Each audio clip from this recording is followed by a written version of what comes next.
रहे हैं city India news channel हक की आवाज। पैराडाइज फंक्शन पैलेस महबूब नगर।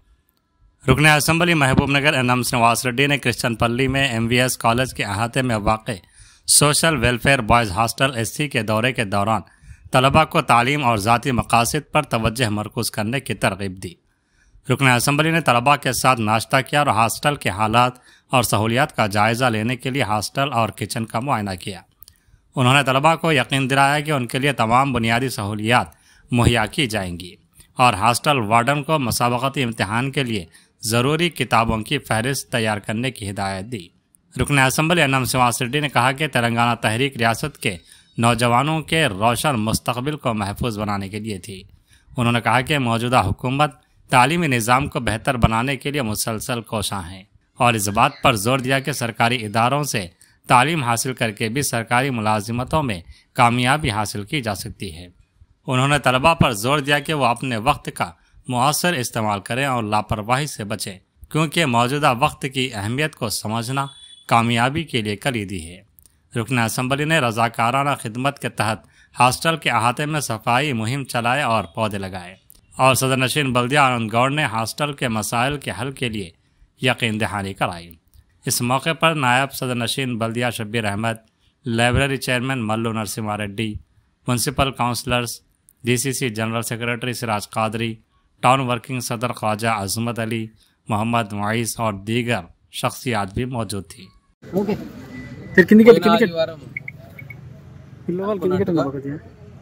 రామరెడ్డిగూడెం బాలికల పాఠశాలలో శ్రమదానం చేసినాం. అక్కడ దాదాపుగా ఆ వర్క్ కంప్లీట్ అయింది. అలాగే ఈరోజు ఈ ఆదివారం సోషల్ వెల్ఫేర్ సంబంధించిన ఎస్సీ కాలేజ్ హాస్టల్ను విజిట్ చేయడం, ఇక్కడ శ్రమదానం చేసి కాలేజ్ హాస్టల్ పరిస్థితి మొత్తం కూడా విద్యార్థుల నుంచి హాస్టల్ వార్డెన్ నుంచి తీసుకోవడం జరిగింది. దాదాపుగా 480 మంది పిల్లలు ఇక్కడ చదువుకుంటా ఉన్నారు. ఇంటర్మీడియట్, పీజీ, పీఈడి, ఎంబీఏ ఇటువంటి కోర్సులలో కూడా చదువుకుంటా ఉన్నారు. కొన్ని వసతులు ఇంకా కావాలని చెప్పి వాటన్నిటిని కూడా మేము మున్సిపాలిటీ ద్వారా ముఠా ద్వారా నా ఎస్డిఎఫ్ నిధుల ద్వారా చేయాలనుకుంటున్నాం. అలాగే పిల్లలకు కూడా చాలా కాంపిటేటివ్ ఎగ్జామ్స్ ప్రిపేర్ అవుతూ ఉన్నారు. ఇక్కడికి మహబూబ్ నగర్ ఈ పట్టణానికి మొత్తం ఉమ్మడి జిల్లా నుంచి కూడా మన పిల్లలు వస్తారు. గద్వాల, అల్లంపూర్, నారాయణపేట, కొల్లాపూర్, అచ్చంపేట నుంచి కూడా చదువుకుంటారు. వీళ్ళకు మంచి సౌకర్యాలు కల్పించి మంచి వాతావరణంలో వాళ్ళు జీవితంలో నిలబడేటట్టుగా చేయాల్సిన బాధ్యత మా అందరి మీద ఉంది. అందుకే ప్రత్యేకమైన శ్రద్ధ తీసుకుంటాం. ఈ హాస్టల్ మీద కావాల్సిన మౌలిక సదుపాయాలన్నీ కూడా ఒక్కొక్కటిగా గతంలో ఉన్న ప్రభుత్వాలు వీళ్ళని పట్టించుకోవాలి. కానీ ఇప్పుడు మేము విద్య మీద అమితమైన ఇంపార్టెన్స్ ఇస్తూ ఉన్నాం. దానికి కావాల్సిన ఏర్పాట్లు చేస్తూ ఉన్నాం. ఎమ్మెల్యేలుగా నేను కూడా ప్రతి హాస్టల్, ప్రతి స్కూల్ను విజిట్ చేస్తూ ఉన్నాం. ఎక్కడెక్కడ ఏం కార్యక్రమాలు అసంపూర్తిగా మిగిలిపోయినాయో వాటిని వివిధ డిపార్ట్మెంట్ల కోఆర్డినేషన్తో చేసే ప్రయత్నం చేస్తాం. ప్రతి ఆదివారం కూడా ఏదో ఒక కాలేజ్ హాస్టల్, స్కూల్ బిల్డింగ్లో విజిట్ చేస్తాం. అక్కడ పిల్లలతోటి ఇంటరాక్ట్ అవుతాం. అక్కడ కావాల్సిన వసతులు ఎంక్వైరీ చేస్తాం. అవి పూర్తి చేసే కార్యక్రమాలు చేస్తాం.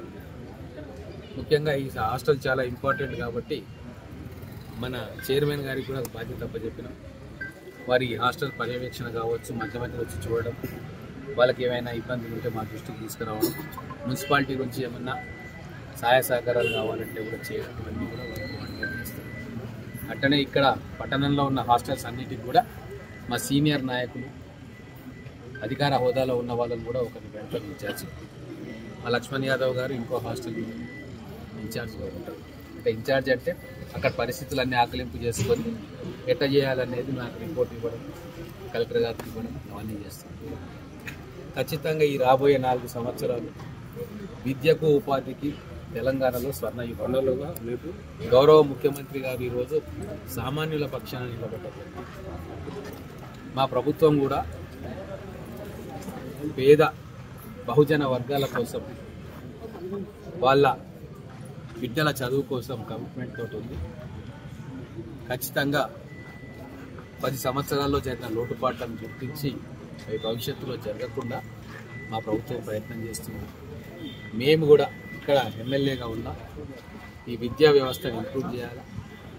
ఇక్కడ అన్ని రకాల సదుపాయాలు మన పిల్లలకి ఇవ్వాలి. మంచి ఇన్స్టిట్యూషన్స్కి ఇక్కడికి తీసుకురావాలి. ట్రైనింగ్ సెంటర్స్ పెట్టియాలి. నైపుణ్య శిక్షణ ఇవ్వాలి.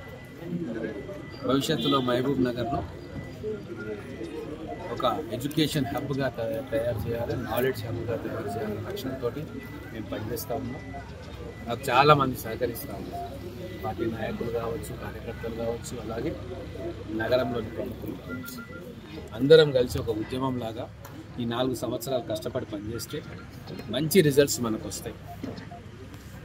కాబట్టి మీ ద్వారా నేను అందరికీ కూడా తెలియజేస్తూ ఉన్నా, మన విద్య కోసం, వైద్యం కోసం అందరం తలా ఒక చేద్దాం. మన పిల్లల భవిష్యత్తును బాగు చేసుకోవాలి.